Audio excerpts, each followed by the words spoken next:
Making a full-time income from editing isn't the hard part. Staying full-time is. I see editors all the time making 3, 4, 5k a month, and then the next month, they're back on Indeed.com looking for another job. So in this video, I'm going to give you the 3 things that I wish I knew earlier, which are honestly the reason I was able to edit consistently with a consistent income compared to the 99% who their income's a roller coaster. Number 1 is you need to keep your foot on the gas. I want you to imagine what you do to get clients, so inbound from posting or outreach, meaning sending messages to people. These are like you putting fuel into a train. Now, most people understand that it's not like you're going to start posting and instantly you get a client, or you send 5 outreach and instantly you get a client. Most people understand that there is a lag between you putting fuel into the train and the fuel actually burning and the train moving. But what they forget is it happens the other way too. Let's say you're going on a train, the train's moving at its maximum speed, and you stop putting fuel in. It's not like the train just randomly stops moving. It's gonna stay at its normal speed until maybe 30, 40, 50 minutes later, where it starts slowing down, but maybe you don't notice it. And the only time that you actually start noticing it, is when it's already too late. When the train has slowed down so much that there's barely any fuel left, and if you start putting fuel in now, that lag time to start up is going to have to happen again.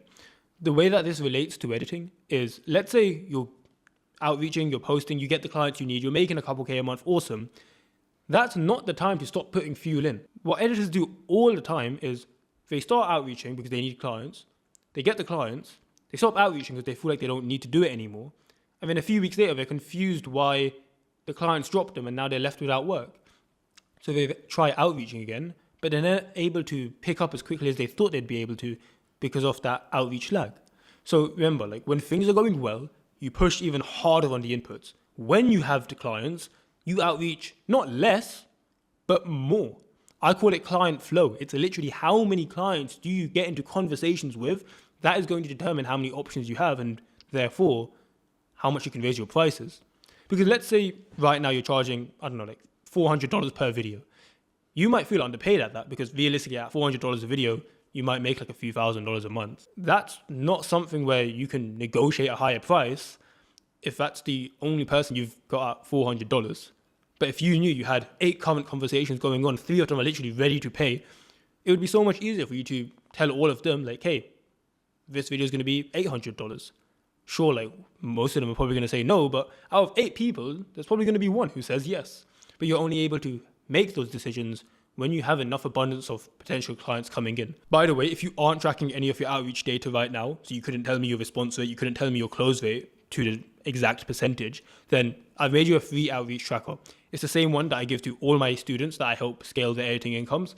And I've made it for completely free, so you can start tracking your outreach properly, knowing when to follow up, and just overall, never forget about a message that you sent. So go into the description, get that free outreach tracker now. The second thing that I wish I knew before I edited full time is you don't need to have it all figured out.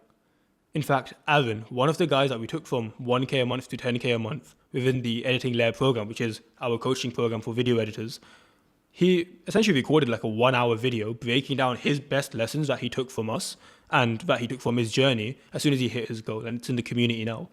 But one of the biggest lessons that I saw in that I wish every editor would know is he mentioned like, dude, whenever he would be overthinking, it was that concept of, hey, you're overthinking this thing. Don't worry about it now because right now you've got stage 1, 2, 3, 4 problems. Don't worry about stage 5. For example, he would be thinking about, hey, how am I going to start up an agency? How am I going to be able to outsource this? How am I going to transition to becoming a YouTube content creator and creating my own personal brand? He would have all of these thoughts, but he was struggling to even have consistent clients. So then it was only when he put those thoughts to the side, focused on the problem at hand, that's how he was able to make such fast progress. Now, what this looks like for a lot of editors is saying, hey, I want to start an agency, but they're not even able to get clients for themselves, let alone for 2, 3, 4 editors under them. Hey, I don't know how I'm going to deal with the revisions for this video, and they haven't even finished the video. So don't worry about what's going to happen. Focus on the problem at hand. I promise you, by the time that problem becomes relevant, you're going to have so much more context to deal with it. And a lot of the times, by the time that you get around to that stage, That problem doesn't even exist. And the third thing I wish I knew before I edit full time is you don't win by just being better. You win by being in the game longer than anyone else. And this one hits close to home because it's humbling. Like there's so many times where, whether it be with an editor that I'm helping or with the coaching business that I'm currently growing, that I just want to do some overcomplicated shit. Like, oh, what if we did this thing? And what if we changed our branding like this? Or what if we could launch this new client acquisition system? And like, there's all these crazy things we could do. But every single time when I pay for mentors, for example, I pay about 30 to 60K a year just on courses, programs, mentors, like basically teach me how to continue growing the business and become a better teacher. It's always the people who are making the most money that are doing the basics and pretty much saying no to everything else. Like, the reason people make more money isn't because they know something you don't. Oftentimes, they might know about it, but it's actively choosing to say no to that so that they can put all their time and energy into just getting the basics right. For example, with editors, the guys that I see doing best with the program, where they make the most amount of progress in the least amount of time possible, it's when they literally take everything they used to do. For example, they used to change their portfolio every couple of weeks. They used to randomly watch YouTube tutorials and animations that they're never going to use. And instead, they put all their energy into the 3 core tasks that we tell them to focus on. They outreach, so sending messages to potential clients. And the work that they edit, they post it as previews on their Twitter. When you do these 3 things correctly, you get clients and you can easily scale to 10 to 15K a month. With Amir, we did it recently. He just hit his first 14K month. Before that, he was sitting around 10 to 12K, but he had his recent 14K month. That's with one client.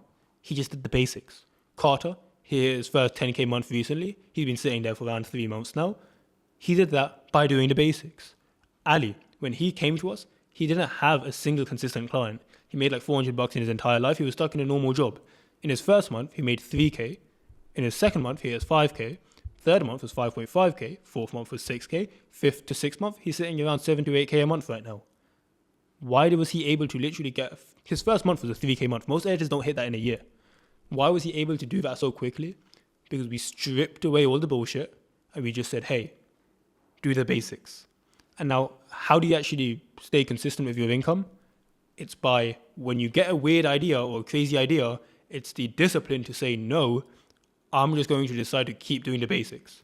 When you have a random idea of starting an agency when you've just had your first good month, instead you say, no, I'm going to just do more of what currently is working, which is I'm getting my own clients and I'm going to charge more for 2 reasons. First of all, I'm going to realize that, hey, I'm still kind of like getting used to this. I'm going to build more stability. But second of all, let's say you do start an agency later down the line, or you do start your own channel, or you do start your own info product.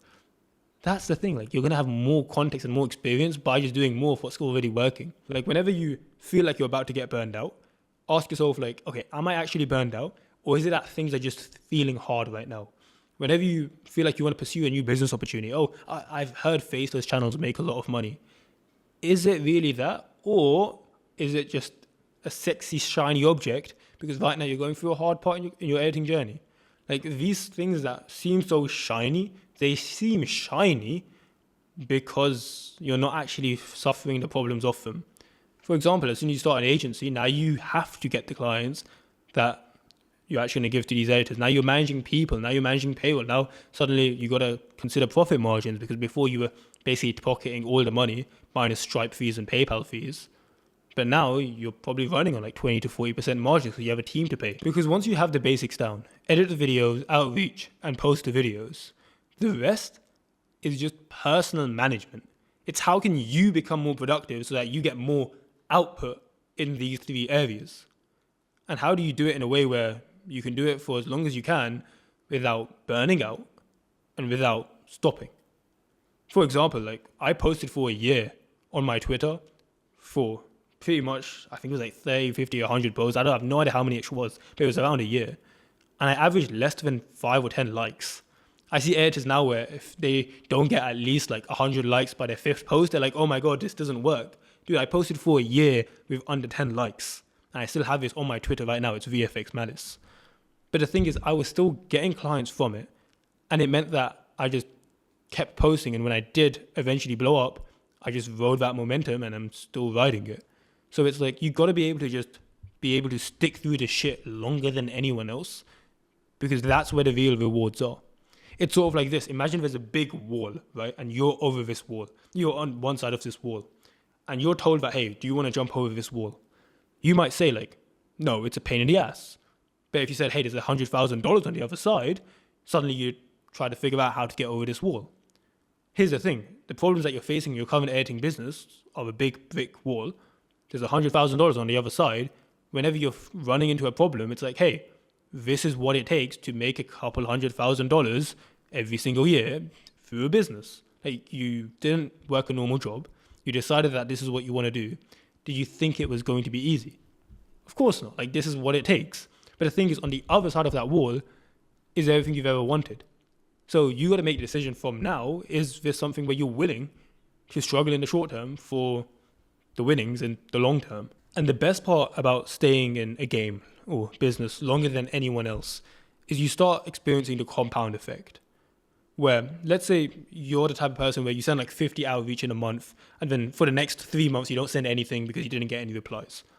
Compared to the person who maybe sends 30 outreach a month every single month for 2 years. I've had that type of experience where I would be it's a lot more than 30 a month obviously, but I'd be sending outreach so consistently. And yes, there would be like a certain reply metric that I could track. But there would be times where someone would basically reach out from a previous month or a previous year that would then start to work with me. One of my best videos today, when I say best, it's like the one that helped me grow the most, was a video for a channel called Sona Draws Stuff. It's currently got about 7 million views to that one video, and it was how my brand blew up when it came to me growing on Twitter. Sona was an outreach message. Well, I outreached to her, and looking back at the messages, she only replied like, I think it was 4 months later. That is an example of like, hey, you might be outreaching, it might feel like it's useless, but those people can come around. Another example is the Sidemen. They're a 20 million subscriber client that I work with. For them, they put out a job post. I responded to it like as an outreach. I didn't get a response. A year later, they responded to me. We never ended up working together because they ghosted me.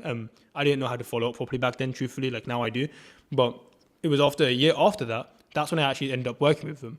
They're an amazing client, amazing for the brand, really fun working with them. They're great guys. That was closed like 1 or 2 years later after the initial outreach. So like, you start feeling this compound effect of hundreds of outreach where at first you don't really see the results, but as they all compound together, you see this exponential curve of success because your past efforts are all compounding onto today's. So those are the 3 things I wish I knew before I edit full time. Keep your foot on the gas. You don't need to have it all figured out. And whenever you do feel like quitting, just remember you win by staying in the game longer than anyone else. But of course, like, this is all impossible to implement if you don't know how to get clients in the first place. So if you know you're good at editing, but you struggle to get clients, click on this video and it'll walk you through how to actually get clients in a way where you don't have to send hundreds of thousands of outreach, but instead you're doing it in a more scalable way. So if you struggle getting clients, go click here and I'll go get that solved for you.